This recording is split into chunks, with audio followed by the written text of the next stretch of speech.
Dr. Martin Luther King was a great American man, a great father, a great husband, a great social activist that led to a lot of change in American culture and the way African Americans were treated in this country.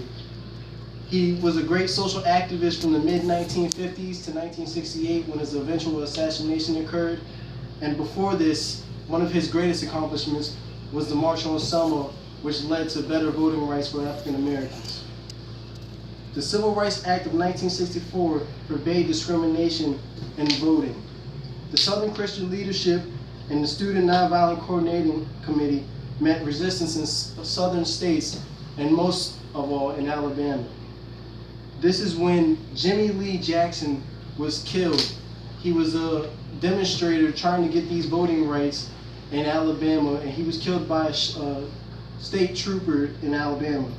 George Wallace was the governor of Alabama and opposed desegregation the most and was giving the most problems in trying to get these voting rights.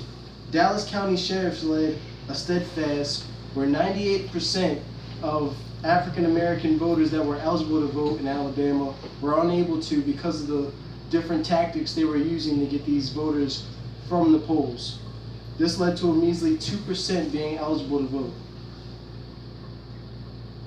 A failed attempt in March of 1964 to march 600 strong across the bridge to the capital of Montgomery in Alabama from Selma led Martin Luther King on March 9th to say he's going to lead it himself. But instead, when they got across the bridge, they met resistance from the sheriffs and George Wallace himself.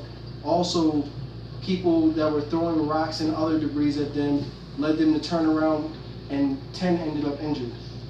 Alabama state officials and Wallace tried to stop march again, but the U.S. District Court ordered them to allow them to pass. President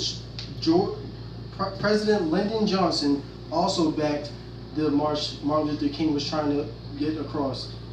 He got on the national television and told the Alabama people that this march would happen. On March 21st, 2,000 marchers strong, they got across the bridge. They walked for 12 hours a day and slept in fields along the way and made various stops, and it was like a big celebration.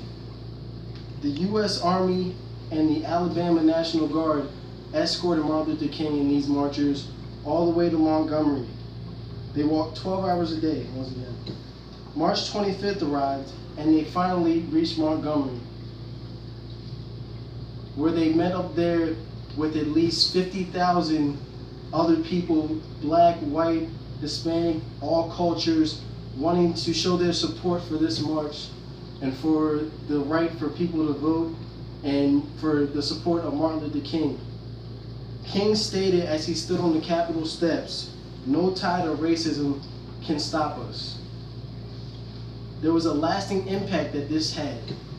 Martin Luther King's march led to many developments in polls where they could no longer give literacy tests, they could no longer have poll taxes where people would have to pay crazy amounts just to get the chance to vote. Martin Luther King gave people the ability to basically show their rights in their 15th Amendment right that was always being denied of them throughout this time. On March 17, 1965, Lyndon addressed a joint Congress.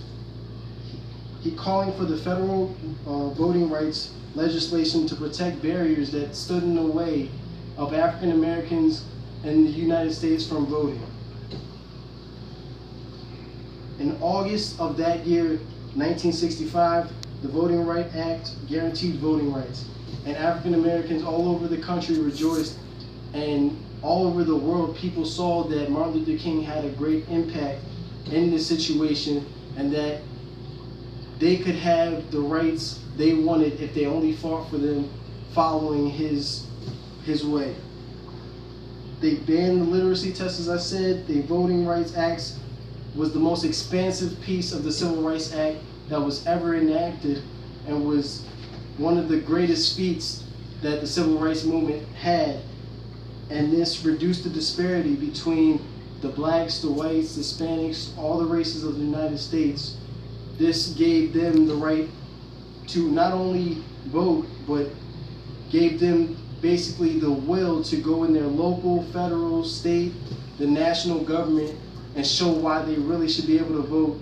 And this got more people into higher positions, more African Americans into higher positions in the government, and gave them basically the key and the step hold to further their education. More people started to go to college for politics. More people started to show what they could really do and impact the United States government by doing so.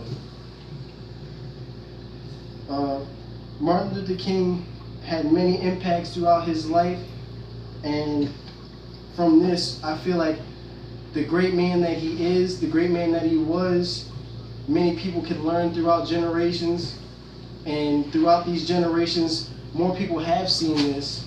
And as you can see today in time, we're going through lots of things where people are realizing injustice, people are seeing more racism come about, and as you can see, more marches are starting to happen, and people are taking what they saw in the past with Martin Luther King, and they are taking it to the streets now and doing what they have to in politics to do better and to stop anything from what happened in the past from reoccurring and happening again.